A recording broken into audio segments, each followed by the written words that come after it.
केंद्रीय उच्च शिक्षण संस्थांमध्ये इतर मागासवर्गीयांना 27% आरक्षण देण्याचा केंद्र सरकारचा निर्णय योग्य असल्याचं सर्वोच्च न्यायालयानं म्हटलं आहे. केंद्र सरकारनं इतर मागासवर्गीयांना आरक्षण देण्यासाठी तयार केलेल्या कायद्यामुळे घटनेच्या मूलभूत संरचनेला कोणताही धक्का पोहोचत नसल्याचं न्यायालयानं स्पष्ट केलं आहे.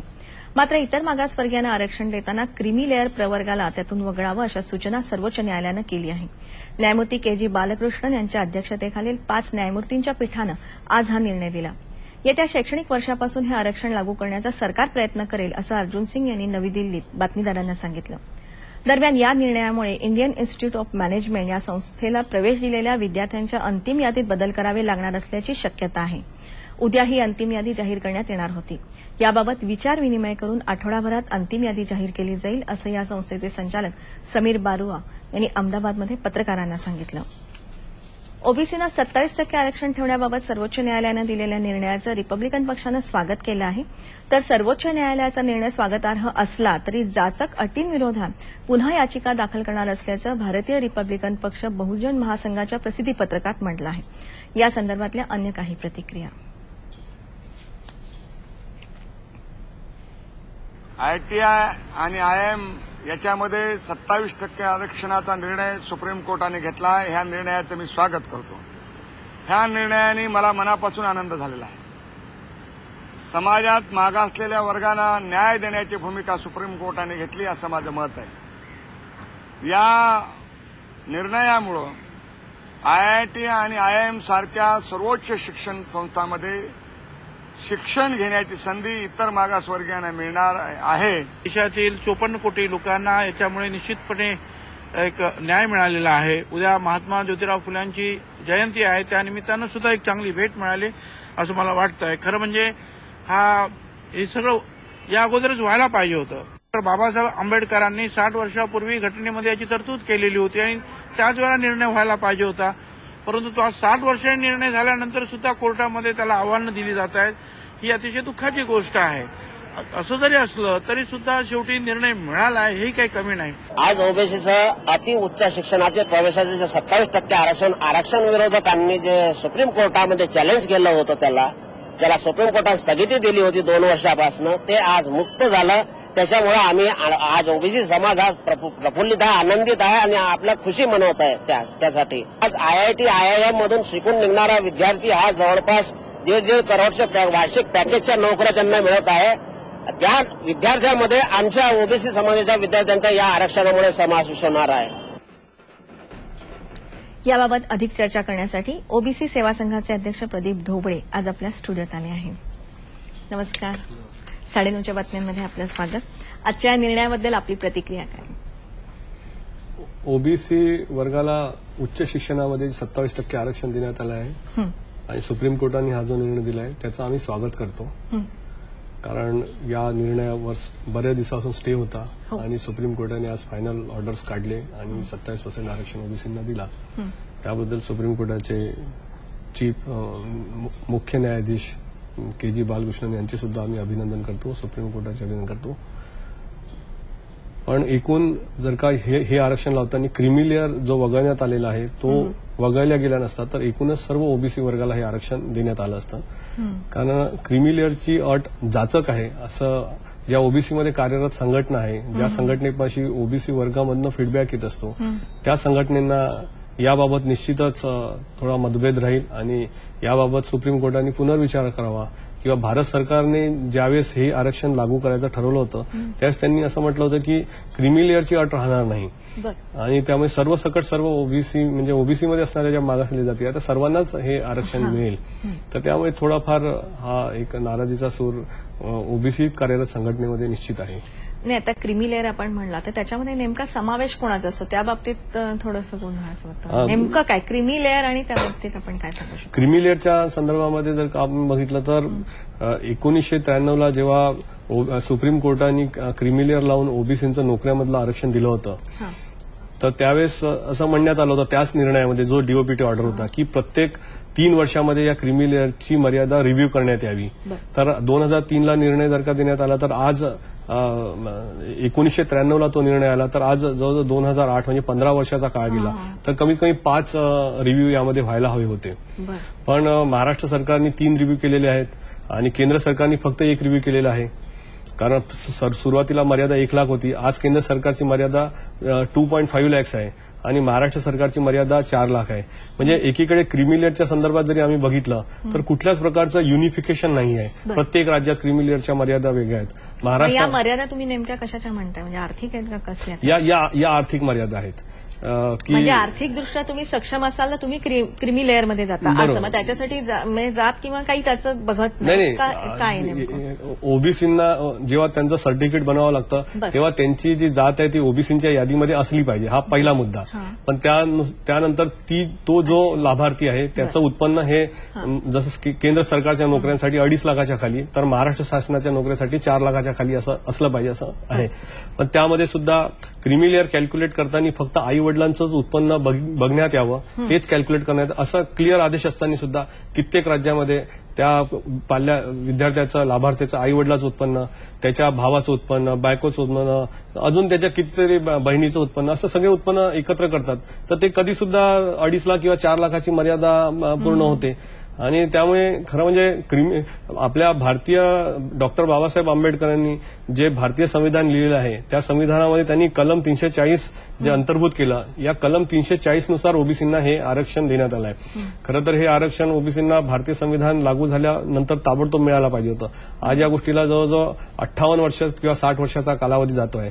आणि आर्टिकल 340 मध्ये असे कुठेच लिहिलेलं नाही की आरक्षण देताना आर्थिक आधारावर देण्यात यावं. आणि ज्या मंडल आयोगाच्या कसोट्या घेण्यात आल्या होत्या की एखादा ओबीसी आयडेंटिफाय करायचा आहे, तर त्यामध्ये त्यांनी जे प्रश्न विचारले होते त्यामध्ये ते बघायचे की हा ओबीसी सामाजिक मागासलेला आहे का, शैक्षणिक मागासलेला आहे का, आर्थिक मागासलेला आहे का, म्हणजे एकूण आर्थिक तो मागासलेला आहे का, हे सुद्धा या मंडलच्या ज्या कसोट्या झाल्या होत्या त्यामध्ये पारखण्यातच आलं होतं.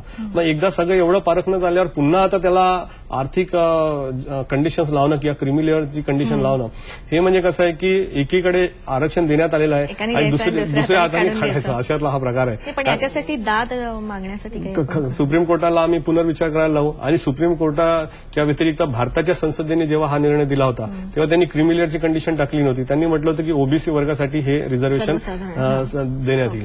कारण की आयआयटी आणि आयएम्सचा जर का आम्ही विचार केला तर आयएम्स मध्ये आता मागच्या आठवड्यामध्ये फीज आपण बघितल्या तर 10 ते 11 लाख रुपये फी भरावी लागणार. आणि क्रिमी लेअरची कंडिशन म्हणते की ज्यांचं उत्पन्न 2.5 लाखाच्या खाली आहे, म्हणजे ज्यांच्या पालकांचं उत्पन्न वार्षिक उत्पन्न 2.5 लाखाच्या खाली आहे, त्या मुलांना फक्त ओबीसीचं रिझर्वेशन मिळेल. मग ज्या पालकांचं उत्पन्न 2.5 लाखाच्या खाली आहे ते 10 आणि 11 लाखाची फी कसे भरू शकणार? म्हणजे एकीकडे फीज वाढवून ठेवलेले आहेत आणि त्याच्यामुळे असं वाटतं की हे ओबीसींना जे रिझर्वेशन देताना क्रिमी लेअरची कंडिशन लावायची काहीच गरज नव्हती आणि याच्यावर पुनर्विचार झाला पाहिजे. पण आता या निर्णयाचे फायदे नेमके काय होणार आहेत? आता ओबीसीच्या संघटनांनी जो संघर्ष केला, आता भुजबळ साहेबांनी, गोपीनाथ मुंडेंनी यांनी सुद्धा आपल्या प्रतिक्रिया दिल्या आहेत. त्यांनी स्वागत केलं आहे. राजकीय क्षेत्रातून आणि सामाजिक क्षेत्रातून सुद्धा ओबीसी जल्लोष करत आहेत. पण आपण जर का बघितलं तर आज आपल्या देशामध्ये जर का रिझर्वेशन, पॉलिटिकल रिझर्वेशन आहे, एम्प्लॉयमेंट रिझर्वेशन आहे, एज्युकेशन रिझर्वेशन आहे, पण आपल्या देशामध्ये पॉलिटिकल रिझर्वेशनला कुठल्याच क्रिमी लेअरची कंडिशन नाही आहे. कारण त्या संदर्भामध्ये औरंगाबाद खंडपीठाचा एक निर्णय आला होता, तर त्या निर्णयाच्या विरुद्ध आपल्या महाराष्ट्राच्या हाऊसनी एक स्पेशल लीव्ह पिटिशन सुप्रीम कोर्टात दाखल केली होती आणि सुप्रीम कोर्टाने त्याला वेवाप केलं होतं. मग सुप्रीम कोर्टाने जर का पॉलिटिकल रिझर्वेशन वेवाप केलं, कारण की खरंच म्हणजे पैसे नसलेला माणूस कुठे निवडणूक लढू शकणार आहे. त्यामुळे तशाच जर का अजून काही आपण अशा जशा जागा बघितल्या की आज एखादा ओबीसी रिझर्वेशनमध्ये पायलटच्या जागा असतात. एक पायलट बनवायचा म्हणजे जवळजवळ 20 ते 25 लाख रुपये वर्ष 6 महिन्यात खर्च करावे लागतात. आणि ज्याच्या आई वडिलांचं उत्पन्न 2.5 लाखाच्या खाली आहे ते आई वडील कुठून 20 लाख रुपये खर्च करू शकणार? म्हणजे एकीकडे रिझर्वेशन तर दाखवलेलं आहे आणि दिलेलं आहे, पण ते जो घेऊ शकतो तो तिथे त्या रिझर्वेशनचा काहीच फायदा घेऊ शकत नाही. आणि इंडियन इन्स्टिट्यूट ऑफ टेक्नॉलॉजी आणि इंडियन इन्स्टिट्यूट ऑफ मॅनेजमेंट या ऍक्च्युअली तशा बघितल्या तर या देशातल्या क्रीम इन्स्टिट्यूशन्स आहेत. आणि या क्रीम इन्स्टिट्यूशन्समध्ये ओबीसीमध्ये त्यातल्या त्यात जे बरे लोक आहेत, ज्या थोडेफार समोर आलेले आहेत, त्यांचीच मुलं फक्त त्या आयआयटी आणि आयएम्स मध्ये जाऊ शकतात. आपण शेड्यूल कास्ट आणि शेड्यूल ट्राईबचं आयआयटी आणि आयएम्स मधले प्रवेश जर का बघितले तर कित्येक मुलं जे येतात किंवा ज्या 22.5% त्यांचं रिझर्वेशन आहे आयआयटी आणि आयएम्स मध्ये ते सुद्धा फुलफिल करू शकत नाही. आज ओबीसीची स्थिती सुद्धा एससी एसटी सारखीच आहे. ते काही खूप श्रीमंत आहेत किंवा खूप सामाजिकदृष्ट्या प्रगत आहे अशातला काही भाग नाही. खेड्यापाड्यामध्ये जे आज शेतकरी आत्महत्या करतायत ते शेतकरी म्हणजे कोण आहे, ओबीसीच आहेत. म्हणजे हे सर्व दारुण चित्र ओबीसींचं समोर असताना सुद्धा अशा प्रकारे त्यांच्या जी पिढी खरंच समोर आली असती, ज्यांनी खरंच या आयआयटी आणि आयएम्सच्या शिक्षणाचा फायदा घेतला असता. कारण ओबीसी वर्गातून जर का जेव्हा हायर एज्युकेशन घेण्यात येईल, हायर लर्निंग ज्यावेळेस त्यांच्यातून घेण्यात येईल, त्याच्यातून जे व्यवस्थापन आणि जे व्यवस्थापन निघतील ते व्यवस्थापक कृषी क्षेत्रातले व्यवस्थापक किंवा मॅनेजमेंट क्षेत्रातले व्यवस्थापक ते आपल्या देशातले आपले कृषी मंत्री शरद पवार साहेबांना म्हणतील की साहेब हा मी एक प्रोजेक्ट बनवलेला आहे, आपण हा इम्प्लिमेंट करा. विदर्भातल्या किंवा कुठल्या शेतकऱ्यांच्या कुठेतरी आत्महत्या चालना मिळेल. कारण की तो शेतकऱ्याचा पोर आहे. तो जेव्हा ते व्यवस्थापन शिकेल तर त्याला असं वाटेल माझ्या घरची लोक मरतायत, त्याच्यामुळे मी या व्यवस्थापनाचा उपयोग याच्यासाठी करायला पाहिजे. आता नेमकी अंमलबजावणी कधीपासून होणार आहे? तसं आता सरकारने म्हटलेलं आहे की झालं तर ते यावर्षीपासून सुद्धा याची अंमलबजावणी करतील, तेवढं इन्फ्रास्ट्रक्चर जर का असेल तर. पण आणि जेव्हा आयआयटी आणि आयएम्सच्या रिझर्वेशनचा ओबीसीचा प्रश्न आला, हा प्रश्न खरं म्हणजे सामाजिक प्रश्न आहे. आणि खरं उच्च शिक्षणातलं आरक्षण हे ओबीसीच्या सामाजिक सबलीकरणासाठी आहे, आर्थिक सबलीकरणासाठी नाही. म्हणजे it is a social empowerment for the OBCs, not economic पण एम्पॉवरमेंट. आता या शिक्षण संस्थांमध्ये कुठेतरी फक्त गुणांवर आधारितच जिथे प्रवेश असतो आणि त्याच्यामध्ये ती क्षमता तपासली जाते की ती शिक्षण पद्धती येईल का नाही. तर मग अशा प्रकारे सर्वांना जर का तिथे दिलं तर त्या शिक्षण पद्धतीचा दर्जा घसरण्याचं कुठेतरी बोललं जातं काही लोकांच्या मनात. हाही प्रश्न आहे. Basically, this is Indian Institute of Technology and Indian Institute of Management. We, the 60% OBCs, are also Indians. नाही, बरोबरच आहे. So, आणि सर्वांना घेऊनच पुढे जाणं सर्वसमावेशक वाढ व्हायला पाहिजे देशाची, अगदीच. तरच देश महासत्ता होतील. आज तुम्ही दक्षिण आफ्रिकेमधले जर का देश बघितले तर त्या देशामध्ये जे काही पोरं आयआयटी किंवा आयएम्स तिथलं करत असतील तर ते अतिशय मागासलेले शिकतात, पण तरी त्यांना शिक्षण देणारच ना. हे देशाचं उत्तरदायित्व आहे. कारण आपण एक वेलफेअर स्टेट म्हणून आपली भारतीय राज्यघटना आहे. तर वेलफेअर राज्यघटनेनुसार ओबीसीना, आणि खरं म्हणजे ओबीसीना आरक्षण दिलं तर त्यांच्यामध्ये जो एक एम्पॉवरमेंट येईल ते. आणि आज स्थिती अशी आहे की आपण सर्व वर्गातल्या लोकांनी एकत्र यायला पाहिजे, समजून घ्यायला पाहिजे. कारण आणि जिथे हा संघर्ष जर का वाटपावरून होत असेल की आता मागच्या कित्येक वर्षापासून फक्त 5च आयआयटी आहे, आज सरकारने 50 आयआयटी निर्माण केल्या असत्या तर बहुधा उच्च जातीय विद्यार्थ्यांनी सुद्धा एवढा विरोध केला नसता. त्यांना असं वाटलं असतं की ठीक आहे एवढ्या जागा वाढत आहे. अच्छा, त्यांचा जेव्हा विरोध होतो किंवा हे टॅलेंट वगैरे किंवा मार्क्स कमी असणारे ओबीसी किंवा बीसीचे विद्यार्थी येतील, तर आज भारतामध्ये 18,000 डॉक्टर्स प्रत्येक वर्षी निघतात. त्यातले फक्त 5,000 डॉक्टर्स हे गव्हर्नमेंट मेडिकल कॉलेजेस निघतात. मग 18 मधून 5 काढले तर 13,000 डॉक्टर हे प्रायव्हेट मेडिकल कॉलेजेसमधून येतात. मग हे 13,000 जे कसे येतात, त्यांना काही मार्क्स थोडी असतात, काही यांनी पैसे भरले असतात, 30 ते 40 लाख रुपये पैसे भरले असतात. मग त्यांना कमी मार्क असते, त्यांच्या मार्काबद्दल बोललं पाहिजे. आणि उद्या हे जे डॉक्टर्स आहेत आणि हे जर का मोठमोठे लोन घेऊन जर का हे करत असतील तर उद्या ते सुद्धा पेशंटला सर्व्हिस देताना खरंच ती जी आपण एक मानवी स्वभावाने आणि देतो की नाही, एक ह्युमन रिसोर्स म्हणून हा प्रोफेशन बघितलं पाहिजे. तर मला नाही वाटत की एवढ्या आर्थिक पैसे देणारे लोक, आणि यामध्ये फार मोठ्या प्रमाणात भारतामध्ये ज्या फॉरेन युनिव्हर्सिटीज येणार आहेत किंवा ज्या प्रायव्हेट एज्युकेशन इन्स्टिट्यूशन्स आहेत या सुद्धा याच्यामागे कुठेतरी लपलेल्या आहेत. म्हणजे याच्यामागे एक भांडवलशाही सुद्धा लपलेली आहे ओबीसीच्या आरक्षणाच्या माझा तोच मागे. मुद्दा होता की त्या जागतिकीकरणामध्ये ग्लोबलायझेशन आपण म्हणतो, मग त्याच्यामध्ये हे मुद्दे कितपत टिकतील? तर आज आपण जातीकरण किंवा खासगीकरणाचा जर का मुद्दा बघितला तर आपण बघतो की आताच सरकारचा एक रिपोर्ट आला की या देशामध्ये 84 कोटी लोक असे आहेत की ज्यांना 20 रुपये किंवा 20 रुपयाच्या खाली पर डे रोजगार मिळतो.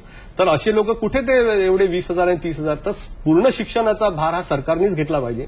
शिक्षण ही सरकारची जबाबदारी असली पाहिजे, उच्च शिक्षण ही सुद्धा सरकारची जबाबदारी असली पाहिजे, आणि सरकारने त्या दृष्टिकोनातून काम करायला पाहिजे अशी आमची अपेक्षा आहे. बरोबर. तुम्ही इथे आलात आणि खूप छान माहिती आम्हाला दिली, त्याबद्दल धन्यवाद. Okay, thanks.